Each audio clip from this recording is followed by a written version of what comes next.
Jerome Powell வந்து இருந்த காலகட்டத்தில் எல்லாமே அவர் வந்து இன்ட்ரெஸ்ட் ரேட்டை குறைத்து கொண்டே இருந்தார்.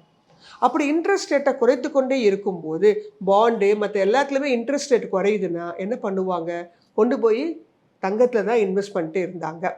ஆனால் இப்போ இவர் புதுசாக வந்திருக்காரு, இவருடைய அப்ரோச் வந்து வேறு மாதிரி இருக்கும்.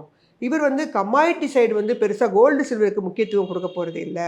அவர் வந்து டாலரை வந்து ஸ்ட்ரென்தன் பண்ணுறதுக்காகவும் இன்ஃப்ளேஷனை குறைக்கிறதுக்கு என்ன வழி அந்த மாதிரி தான் பண்ணுவார். பெரும்பாலும் இன்ட்ரெஸ்ட் ரேட்டை அதிகப்படுத்துறதுக்கான வாய்ப்புகளை கொண்டவர் அப்படிங்கிற தகவல் அவரை பற்றி விஷயங்கள் தெரிஞ்சவங்க சொல்ல ஆரம்பிச்சிட்டாங்க.